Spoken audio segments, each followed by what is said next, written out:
میرے اس افسانے کا عنوان ہے دو ادھورے سائے۔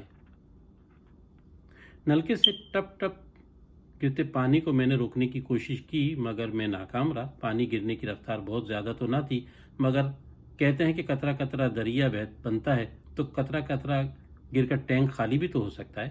بات بہت معقول تھی۔ میں نے دراز کھول کر نل باندھنے کے لیے کپڑا تلاش کیا، جو کہ بالآخر مجھے مل گیا۔ میں نے کنار پھاڑی تو کپڑا پھسل گیا۔ غالباً کپڑا چکناہٹ زدہ تھا۔ میری بیوی ایک چھوٹی کینچی دراز میں ہمیشہ رکھتی ہے۔ میں نے دراز کو کھنگالا، کینچی نہ ملی۔ میں نے موبائل جیب سے نکالا، بیوی کا نمبر تلاش کیا اور کال کرنے کی کوئی مخصوص جگہ کو ہلکا سا پش کیا۔ چند ساعتوں بعد دوسری طرف سے عابدہ پروین کا ایک مقبول گیت ارے لوگو تمہارا کیا میں جانوں میرا خدا جانے بجنے لگا۔ میری بیوی کو عابدہ پروین کا یہ گیت بے حد پسند ہے، تبھی اس نے اپنی رنگ ٹیون بنا رکھا ہے۔ اس سے پہلے اس نے ایک مذہبی عالم کی تقریر کا ایک مخصوص ٹکڑا چن رکھا تھا اور اس سے پہلے کبھی میرے ساتھ کوئی رات گزار والا گانا انتخاب کیا تھا۔ اتنی متضاد سوچ کے باوجود وہ کالج میں اسلامیات پڑھاتی ہے۔ میں اس سے اکثر پوچھتا ہوں کہ تم میں سنجیدگی کب آئے گی؟ وہ جواب دیتی ہے کہ تم ایک ڈھنگ کا افسانہ لکھو، میں اپنے اندر ٹھہراؤ اور سنجیدگی لے آؤں گی۔ بھلا بتائیے یہ کوئی بات ہوئی؟ میں بحث کر سکتا تھا مگر نہیں کی۔ گانے کے بول ختم ہونے سے پہلے اس نے ہمیشہ کی طرح کال ریسیو کر لی۔ بولی، میری نیند خراب کر دی آپ نے، دوا کھا کر سوئی تھی، اب بتائیں کیوں فون کیا ہے؟ اس کی نیند میں ڈوبی آواز سنائی دی، ڈاکٹر نے تمہیں 5 دن دوا کھانے کے لیے کہا تھا۔ میں نے اسے یاد دلایا، آج چوتھا دن ہے۔ وہ بولی، ایسا کیسے ہو سکتا ہے؟ میں نے یاد کرنے کی کوشش کرتے ہوئے کہا، مجھے اماں کے گھر آئے ہوئے ہے 2 ہی دن ہوئے ہیں اور آنے سے 1 دن پہلے ڈاکٹر سے دوا لی تھی۔ اس نے تفصیل بتاتے ہوئے پوچھا، فون کیوں کیا تھا آپ نے اس وقت؟ کیا کر رہے ہیں؟ کچن میں ہوں، چائے بنا رہا ہوں، بس تمہاری خیریت پوچھنا تھی۔ میں نے یہ کہتے ہوئے فون بند کر دیا۔ نلکے سے گرتے پانی کی آواز نے مجھے ایک بار پھر چونکا دیا تو مجھے یاد آیا کہ میں تو کینچی تلاش کر رہا تھا اور بیوی کو فون بھی اسی لیے کیا تھا۔ مجھے خود پر غصہ آیا۔ میں نے اس کی نیند بھی خراب کی اور دراصل مسئلہ بھی حل نہیں کیا کہ میں اس قدر بھلکڑ ہو گیا ہوں؟ میں نے خود سے سوال کیا۔ یک مجھے یاد آیا کہ میں نے چولہے پر چائے کا پانی چڑھایا ہوا ہے۔ میں جلدی سے اس کی طرف بڑا، پانی ابل رہا تھا اور خوب جوشیلے انداز میں دیگچی سے چھلکنے کے لیے بےتاب تھا۔ میں نے فریج سے دودھ کا ڈبہ نکالا۔ ڈبہ ہاتھ میں آتے ہی اندازہ ہو گیا کہ ڈبہ خالی ہے۔ ڈبہ اگر خالی ہو چکا ہے تو مجھے اس کو ڈسٹ بن میں ڈالنا چاہیے تھا۔ فریج میں واپس کیوں رکھ دیا؟ میں نے غور کرنے کی کوشش کی مگر مجھے یاد نہیں آیا۔ میری بیوی یہ سارے کام کسی روبوٹ کی طرح انتہائی ترتیب سے کرتی ہے۔ میں نہیں جانتا کہ یہ صلاحیت اس میں پہلے سے تھی کہ خوف کے تنے ہوئے تار پر لٹکی ہوئی زندگی نے اسے ایسا بنا دیا تھا، مگر جو بھی تھا اس نے وہ سب خود خوش دلی سے قبول کر لیا تھا۔ دھیان میں ابھرنے والی اس کی تصویر پر تعریف کے پھول چڑھاتے ہوئے میں نے الماری سے نیا ڈبہ نکالا اور اس کا کونا تراشنے کے لیے کینچی تلاش کرنے لگے۔ تینوں دراز میں کینچی کا سراغ نہیں ملا۔ تب مجھے یاد آیا کہ تھوڑی دیر پہلے کپڑے کی کنار کاٹنے کے لیے بھی کینچی درکار تھی، جو کوشش کے باوجود نہیں ملی تھی۔ شاید بیوی ادھر ادھر کہیں رکھ کر چلی گئی ہوگی، چلو اسی سے پوچھ لیتا ہوں۔ یہ سوچتے ہوئے میں نے جیب سے موبائل نکالا۔ اسکرین پر سے سب سے اوپر اسی کا نام جگمگ کر رہا تھا۔ میں نے اس کے نام کو پڑھتے ہوئے مسکراتے ہوئے پش کا بٹن دبا دیا۔ میں اسے جگنو کہتا ہوں۔ برسوں پہلے میں نے اسے جگنو کہنا تب شروع کیا تھا جب ہمارے یہاں اکلوتے بیٹے کی پیدائش ہوئی تھی۔ جگنو جسمانی عارضوں کی وجہ سے کوئی دوسری اولاد پیدا نہ کر سکی تھی، مگر ہم دونوں خوش تھے، ہماری زندگی میں رونق آ گئی تھی۔ مگر یک وہ حادثہ ہو گیا۔ 10 سال کی عمر میں وہ اسکول سے واپسی پر اپارٹمنٹ کی لفٹ میں سوار ہونے کی کوشش میں لفٹ کی غیر موجودگی کو محسوس نہ کرتے ہوئے کھلے دروازے سے گر کر اندھی کھائی میں اتر گیا۔ جگنو نے ایک دن میرے گلے لگ کر روتے ہوئے کہا کہ ہماری روشنی چلی گئی، اب آپ مجھے جگنو کبھی نہ کہنا۔ یہ سن کر میں بھی بلک کر رو پڑا تھا۔ ہم دونوں کو ڈھارس دینے والا کوئی بھی تیسرا نہیں تھا۔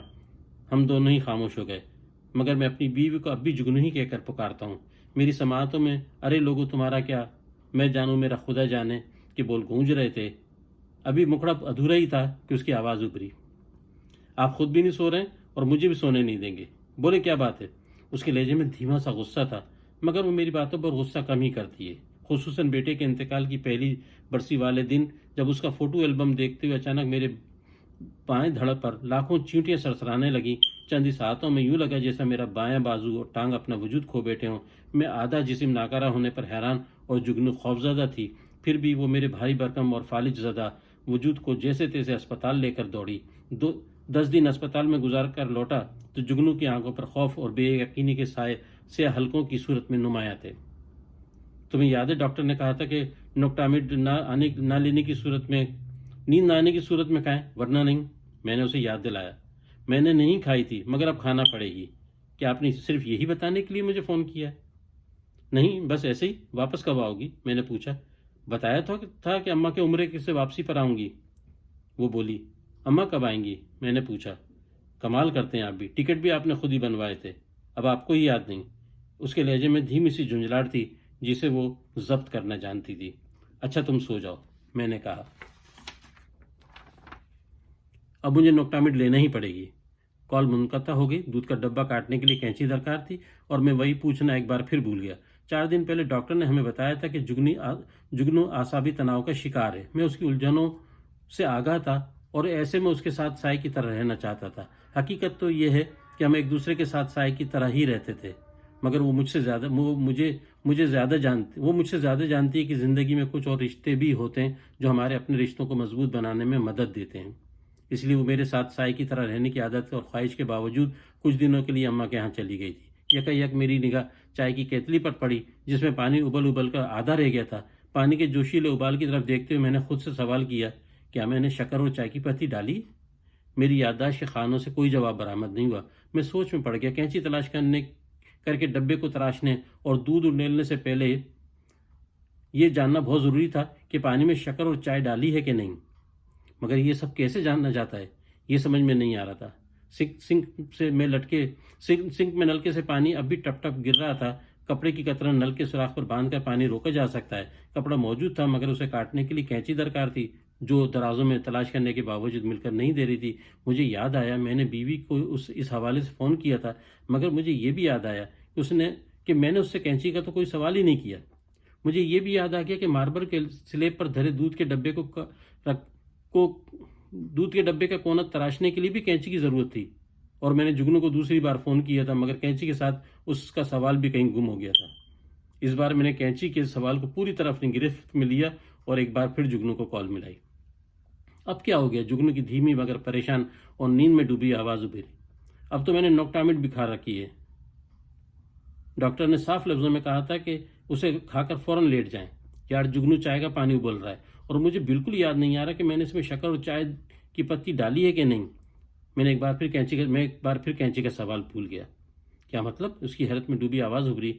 میں نے اپنی بات دوبارہ دہرائی تو وہ بولی، چائے اب جب پئیں گے تو شکر کا تو پتہ چل جائے گا، لیکن چائے کی پتی تو پانی میں صاف دکھائی دیتی ہے، اس میں تو کوئی الجھن ہی نہیں ہے۔